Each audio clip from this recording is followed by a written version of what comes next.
Hello বন্ধুরা, আজকে আপনাদের নিয়ে যাবো আমি দন্দারগাতি হাটে। আঞ্চলিক ভাষায় আমরা সবাই কই দন্দারগাতি, আসলে নাম হলো ধর্মদাসগাতি হাটে। আমরা সবাই যাচ্ছে যে মোনা ভাইয়ের সাথে দেখা হলো, চাচার সাথে দেখা হলো, চাচাদের একটু ভিডিও করলাম। চাচারা তো মহা খুশিতে ভাতিতে ভিডিও করতেছে।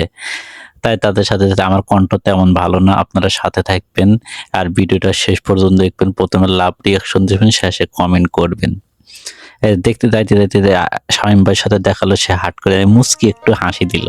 চলে আসলাম হাটে। রাজ্জাক ভাই বেচাকেনা করতেছে, পেঁয়াজ বেচতেছে, সবকিছুর দাম স্থিতিশীল আছে মোটামুটি।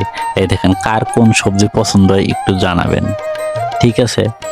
তাহলে ভালো হবে। এই যে চাল কুমড়া, এর দাম 30 টাকা, আর এই কচুগুলো 10 টাকা বলতেছে। আর এটা দন্দুল, আমাদের সিরাজগঞ্জ ভাষায় বলে। কার কোন ভাষায় কি বলে একটু জানাবেন। এটা পটল বিক্রি করতেছে 50 টাকা করে। আর যার যার যার কি এই যে পাঙ্গাস গরিবের এই উনি বসে হয়েছে, কত সবজি উঠছে। এগুলো সবারই কেউ আবাদ করছে, সব টাটকা সবজি। মাছটা আসলাম, এই যে পাঙ্গাস হলো গ্রামের মানুষের ইলিশ মাছের মতন, খুব খুব খায়। এর ভিতরে কাটা কম, তো তাই পাঙ্গাস সবারই পছন্দ। পাঙ্গাস শুধু ওঠে, পাঙ্গাস মাছ। এই অল্প সাইডটা এই দেখতেছে কি যেন কয় আপনার, হলো নদীর মাছ, গুড়াগাড়ি মাছ। এই যে আমার আলম ভাই এদের মাছ নিয়েছে, পুকুরের মাছ টাটকা ওই লাভালাভি করতেছে, বাইরে গেল দেখছেন নাকি?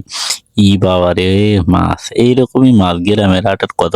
এদের বাইরের কাছে এলাম গুলগুলা, গ্রাম বাংলার আসল খাবার হলো সদাই, আমরা কই সদাই। যে গুলগুলা সিঙ্গারা পুরে চাচা কিভাবে চাবাইতেছে দেখেন না।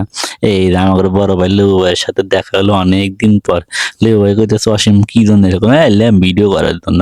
এটা একটু পুরাপুরি হাটটা একটা দেখাইতেছে আপনাকে।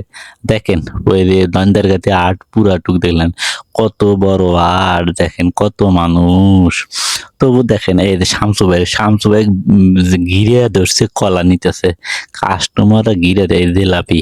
কি মজা! এই আবার পেঁয়াজ, ইন্দের টবাস করে একটা পেঁয়াজ দেখলাম। সবাই ভালো থাক।